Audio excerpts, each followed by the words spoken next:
ভাই জুয়েল প্রশ্ন করেছেন, ফেসবুকে লাইক কমেন্টের কারণে কি গুনাহ হবে? ভাই জুয়েল, ফেসবুকে বা সোশ্যাল মিডিয়াতে আমাদের কোনো লাইক, আমাদের কোনো কমেন্ট, আমাদের কোনো শেয়ার এর মাধ্যমে আমাদের গুনাহ হবে কি না, বলতে চাই যে এ বিষয়টি নির্ভর করবে আমি কোথায় লাইক দিচ্ছি, কোথায় কমেন্ট করছি এবং কোন বিষয়টি শেয়ার করছি তার উপরে। মনে রাখতে হবে আমাদের প্রতিটি কাজ এটা কি অত্যন্ত নিবিড়ভাবে পর্যবেক্ষণ করা হচ্ছে। আল্লাহ সুবহানাহু ওয়া তাআলার গুণবাচক নামগুলোর ভিতরে একটা হলো রকিব। আল্লাহ সুবহানাহু ওয়া তাআলা আমাদেরকে অত্যন্ত সূক্ষ্মভাবে পর্যবেক্ষণ করছেন। আমাদের এমন কোনো কাজ নেই, এমন কোনো আচরণ নেই যা রেকর্ড হচ্ছে না। অতএব ফেসবুকে বা সোশ্যাল মিডিয়াতে আমাদের প্রতিটি লাইক, প্রতিটি মন্তব্য, প্রতিটি শেয়ার এটার বিপরীতে হয়তো আমরা সওয়াব পাবো। এই লাইক, কমেন্ট, শেয়ার এটা হয়তো আমাদের নেক আমলের পাল্লায় উঠবে, আর না হলে বদ আমলের পাল্লায় উঠবে। আজকের বাস্তবতায় আমরা কোনো কিছু দেখলেই আমরা আমাদের কাছে ভালো লাগলে আমরা সেটাকে লাইক করি, কমেন্ট করি, শেয়ার করি। আপনি নিজে কোনো হারাম কিছু যদি দেখেন, খারাপ কিছু যদি দেখেন, সেটা একটি গুনাহ। সেটাকে যদি আপনি লাইক করেন অথবা সেখানে কোনো মন্তব্য লেখেন ইতিবাচক অথবা শেয়ার করেন, তাহলে এর মাধ্যমে আপনি সেটার প্রচারে অংশগ্রহণ করলেন। এর মাধ্যমে যত লোকের কাছে আপনার এই বিষয়টি যাবে, যতজনের কাছে পৌঁছাবে, এর সকলে এটা দেখে যে গুনাহ করবেন, এর দায়ভার আপনাকে বহন করতে হবে। এর ফলে আপনি গুনাহগার হবেন।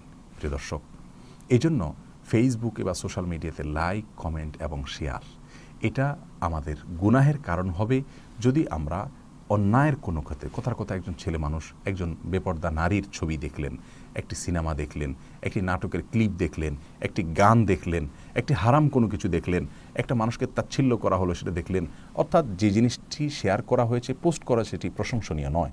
সেটা আপনি নিজে পোস্ট করলে যেমন গুনাহ হবে, এবং আপনার পোস্ট যতজন শেয়ার করবে, লাইক করবে, কমেন্ট করবে, যত মানুষ আপনার থেকে কপি পেস্ট করবে, সকলের গুনার দায়ভার আপনাকে বহন করতে হবে। এবং আপনি যদি অন্যের পোস্ট করা অন্যায় এবং গুনাহ নির্ভর কোনো পোস্ট আপনি লাইক, কমেন্ট, শেয়ার করেন, তাহলে আপনি গুনাহে জারিয়া, চলমান গুনাহের দুয়ার আপনি উন্মোচন করলেন। হয়তো আপনি কবরে চলে গেলেন, কিন্তু এই গুনাহের ধারা অব্যাহত থাকবে। আর এর বিপরীতে একটি ভালো লেখা আপনি লিখে চলে গেলেন, হয়তো বেশি লাইকও পড়লো না, কিন্তু কত মানুষ সেটা দেখে তাদের পরিবর্তন হয়তো হবে, কত মানুষ কপি পেস্ট করবে, আপনি তার সওয়াব পাবেন ইনশাআল্লাহ। এবং লাইক যদি করেন, শেয়ার হয়ে গেল, কিছু মানুষের কাছে চলে গেল আপনার লাইক বাটন টেপার মাধ্যমে, তাদের কাছে গেল, তারা আমল করলেন, তাদের মাধ্যমে আরও কিছু মানুষের কাছে যেতে পারে। আপনি মন্তব্য লিখলেন, সেটা ইতিবাচক মন্তব্যের ফলে কোথাও চলে গেল, ভালো কারোর কাছে শেয়ার করলেন, এর ফলে আপনার আমল নামায় সওয়াব লেখা হবে। অতএব আমাদের ফেসবুকে লাইক, কমেন্ট, শেয়ার এগুলো মাধ্যমে আমরা সওয়াব পাবো নাকি গুনাহ কামাই করব, নির্ভর করবে কোথায় করছি সেটার উপরে। আল্লাহ তাআলা আমাদেরকে সঠিকটা করার তৌফিক দান করুন। প্রিয় দর্শক, কিয়ামতের ময়দানে কিন্তু আমাদের চুল চুল করে প্রত্যেকটা কাজের হিসাব নেওয়া হবে, এবং আমাদের সেখানে ছোট ছোট বিষয়ের জন্য ধরা পড়ে যাওয়ার আশঙ্কা থেকে যেতে পারে। এমন হতে পারে যে আমার আমল নামায় বদামল নেকামলের পাল্লা সমান সমান হয়ে গেছে। একটি নেকামল দরকার, সেখানে একটি ভালো পোস্টে একটি লাইক করা, এটা একটা নেকামল। এটাও হতে পারে আমার নেকামলের পাল্লাকে ভারী করে দিবে।